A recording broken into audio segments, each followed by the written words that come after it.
Soul land 2 novel के last part के and में हमने देखा था यूहाओ ने शू सांशी और डूलिंग एम्पायर को बचा लिया था। तो चलिए वीडियो स्टार्ट करते हैं। उधर हॉल में शू सांशी थ्रोन पर बैठा था और उसकी माँ श्वे लिंगशुन उसके पास खड़ी थी। वो यूहाओ और बाकी लोग हॉल के एक साइड में खड़े थे। जब जनरल्स और मिनिस्टर्स अंदर आए तो सब समझ गए कि यहाँ कुछ बहुत बड़ा हुआ है। हॉल अब भी ठंडा था। कई मिनिस्टर्स तो कांपते हुए अंदर आए। जो सोल मास्टर्स थे वो किसी तरह संभल गए, लेकिन जो नॉर्मल लोग थे वो ठंड से कांपते रहे। बीच हॉल में श्वे कुई और श्वे लिंग बंधे हुए पड़े थे, सिर झुके हुए, एकदम खामोश, और उनके चारों तरफ बर्फ की मूर्तियों में बदले उनके सोल मास्टर्स खड़े थे। वही पोस्टर जिसमें वो लड़ रहे थे। सबके मन में एक ही सवाल था, यहाँ हुआ क्या? तभी प्राइम मिनिस्टर आगे आया।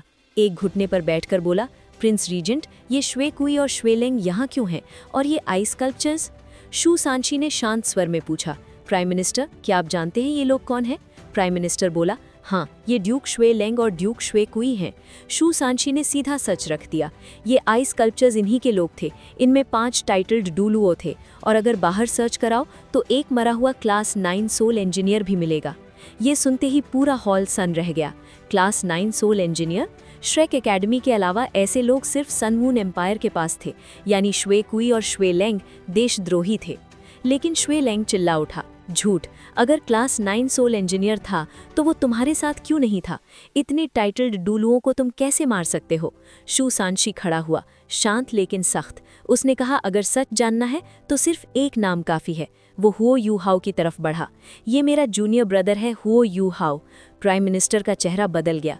क्या यही वो है? Eyes of the asura spirit, eyes Douluo? Xu Sanshi ने सिर हिलाया, हाँ, और इसी ने कंफर्म किया कि पैलेस पर हमला सन मून एम्पायर की इंपीरियल ड्रैगन और evil tyrant soul engineer legion ने किया था। यूहाओ और वूटोंग ने उनकी आधी आर्मी खत्म कर दी और लीजन कमांडर को भी मार दिया। श्वी कुई हंस पड़ा, बकवास! 2 लोग बीस्ट लॉर्ड रैंक्ड लीजेंस को कैसे हरा सकते हैं?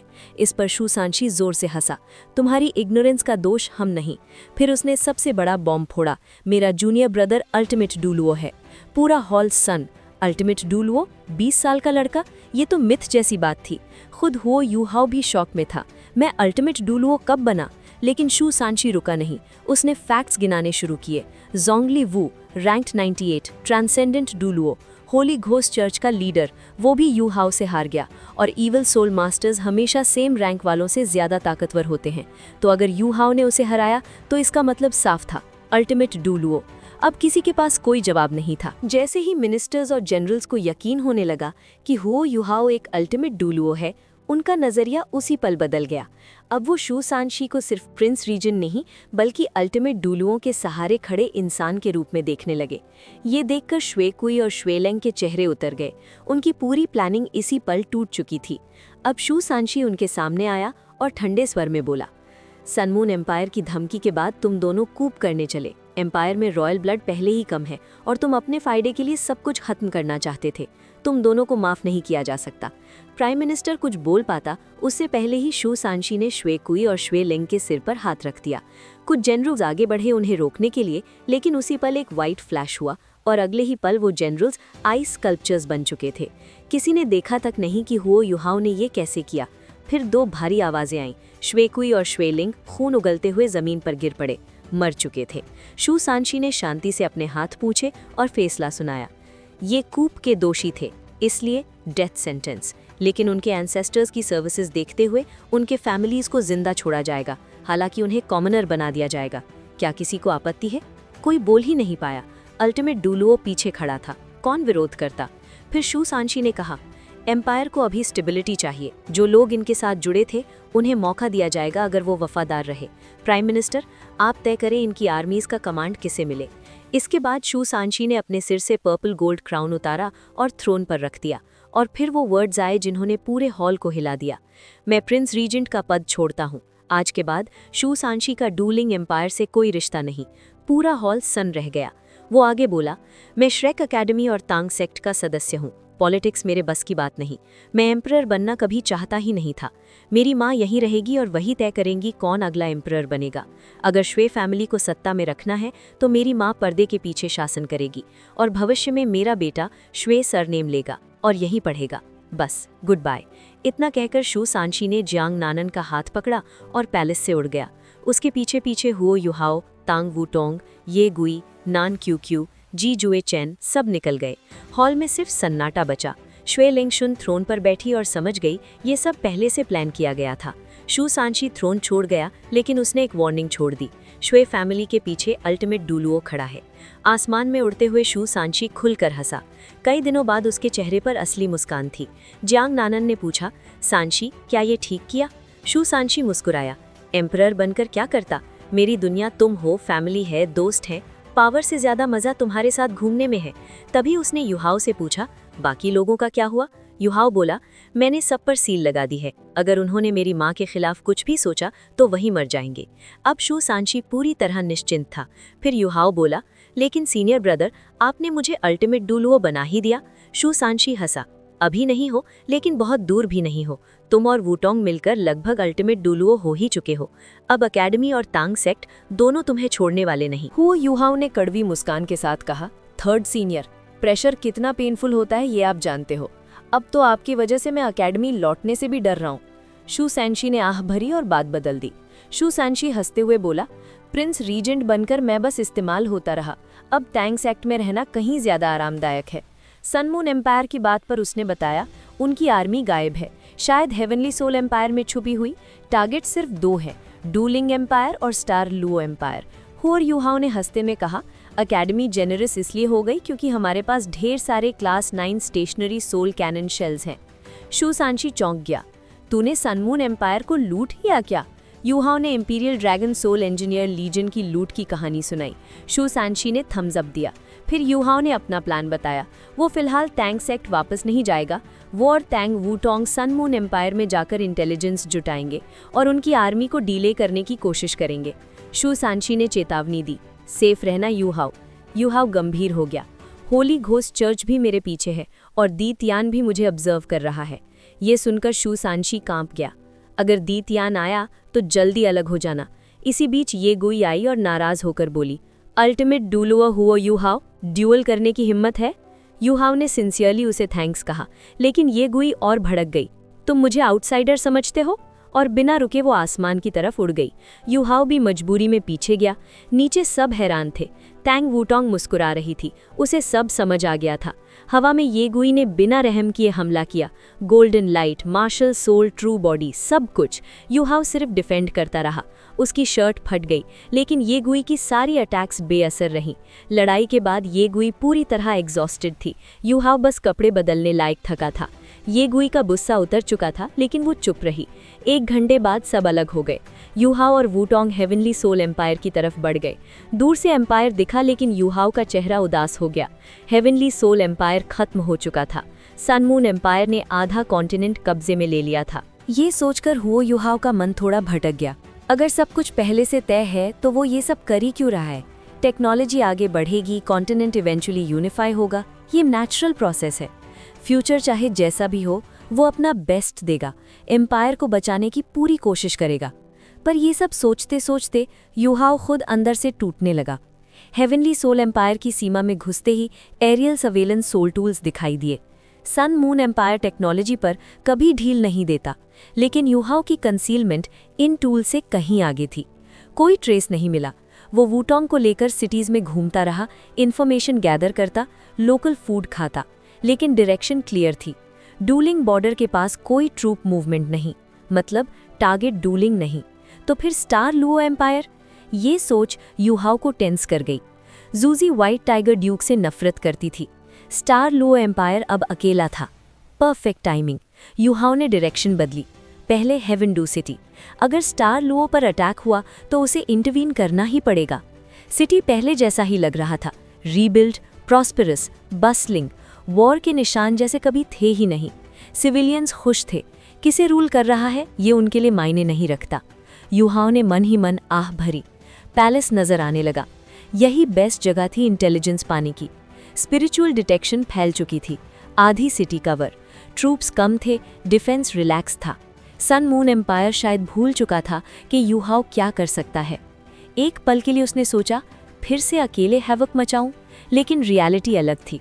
सोल इंजीनियर लीजेंड्स अवेलेबल नहीं थी। अकेडमी को डिफेंड करना था। अब वो अकेला ही था। पैलेस बिल्कुल सामने था। सर्वेलेंस टूल्स हर तरफ। तांग वुटोंग ने धीरे से पूछा, अंदर जाएं? युहाओ ने पैलेस को देखा। हुओ युहाओ ने सिर हिलाया और कहा, अभी अंदर नहीं जाते। कुछ सर्वेलेंस सोल टूल्स ऐसे हैं जिन्हें मैं पहचान नहीं पा रहा। पहले ऑब्जर्व करना बेहतर रहेगा। असल में हेवन डू सिटी आने से पहले युहाओ को उम्मीद थी कि सन मून एम्पायर की आर्मी यहीं रीग्रुप कर रही होगी। रिसोर्सेज भरपूर थे, लोकेशन परफेक्ट थी, लेकिन सिटी के बाहर एक भी आर्मी नहीं थी। ये एब्सेंस उसे और भी ज्यादा डरावनी लगी। ऐसा लग रहा था जैसे पूरी आर्मी गायब हो चुकी हो। तांग वूटोंग ने पूछा, किसी को पकड़कर पूछताछ करे? युहाओ ने मना कर दिया। मिलिट्री सीक्रेट्स सिर्फ पावर में बैठे लोगों को पता होते हैं। रात में किसी को इनवाइट करेंगे। उसने पैलेस पर स्पिरिचुअल डिटेक्शन केंद्रित की और तभी उसकी नज़र एक जाना पहचाना चेहरा पर पड़ी। Jing Hongchen, sun moon imperial soul engineering academy का पूर्व डीन। इलास्ट्रियस वर्च्यू हॉल अब मौजूद नहीं था और जिंग होंगचेन भी अब सेंटर ऑफ पावर में नहीं था। शू त्यानरान को थ्रोन दिलाने के बाद उसे साइड में फेंक दिया गया था। अब वो हेवन डू सिटी का एक तरह का मेयर था, नाम के लिए। लेकिन यही सब नहीं था। युहांग को दो और पुराने चेहरे दिखे। मेंग होंगचेन और श्याओ होंगचेन दोनों जिंदा थे और अब सोल डुलुओ बन चुके थे। युहाओ ने मुस्कुराकर कहा, वूटोंग, तुम्हें याद है वो लड़की जिसे तुम पर क्रश था? वूटोंग चौंकी।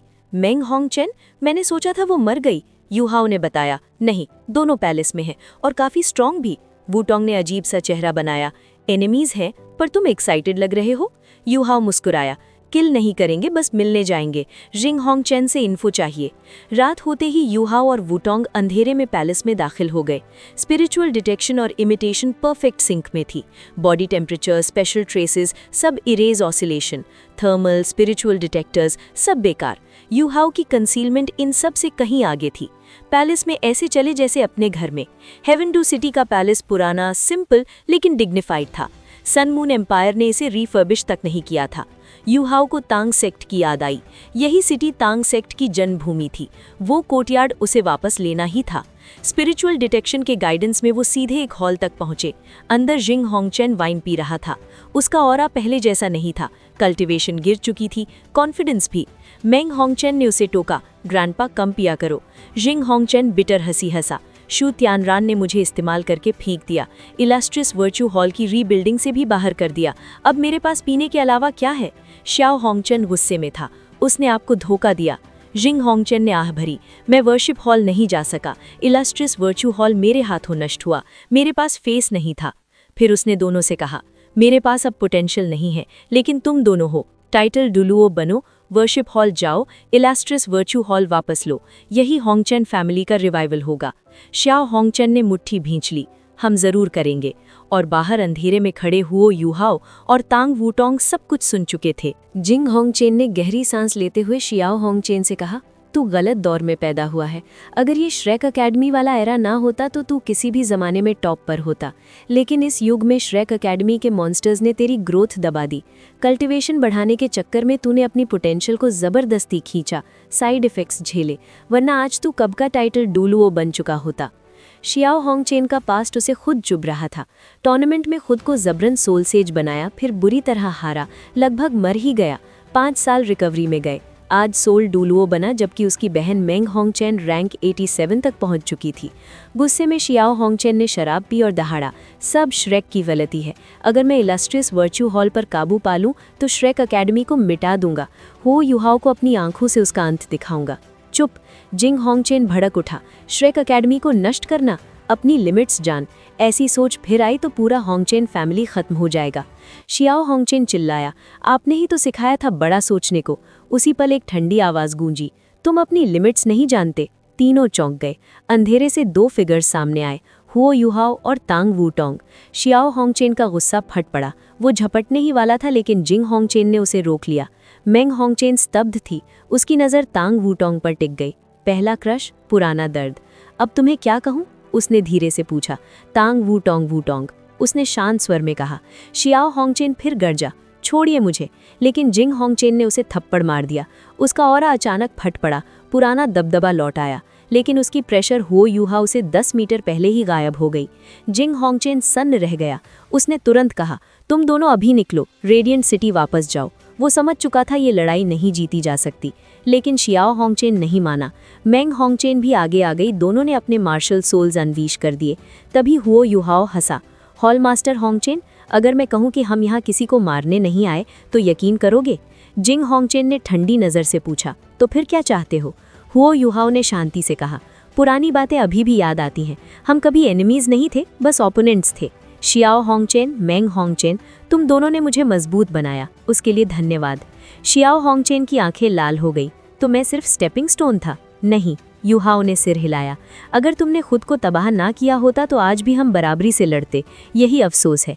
क्या मैं आज भी तेरा ओपोनेंट नहीं? शियाओ होंगचेन चिल्लाया। उसने तुरंत एक डार्क गोल्ड शेल फायर कर दिया। युहाओ ने बस हाथ उठाया, टेम्परेचर गिरा और शेल हवा में गायब। स्पेस ही उसे निगल गया। जिंग होंगचेन का चेहरा उतर गया। इतनी आसानी से न्यूट्रलाइज? ये नॉर्मल पावर नहीं थी। मेंग होंगचेन चीखी, तो आखिर चाहते क्या हो? हुओ युहाओ सीधे जिंग होंगचेन की तरफ मुड़ा। बस एक सवाल, जवाब मिलते ही हम चले जाएंगे। अगर नहीं बताया तो श्रेक अकेडमी के लिए 2 पोटेंशियल थ्रेट्स कम कर दूंगा। मैंने वैसे भी सनमून एम्पायर के कई लोगों को मारा है, 2 और सही। जिंग होंगचेन की आंखें सख्त हो गई। तो ये धमकी है? हवा भारी हो चुकी थी। गाइज, नेक्स्ट एपिसोड बहुत ही इंटरेस्टिंग होने वाला है, तो चैनल को सब्सक्राइब करना मत भूलना।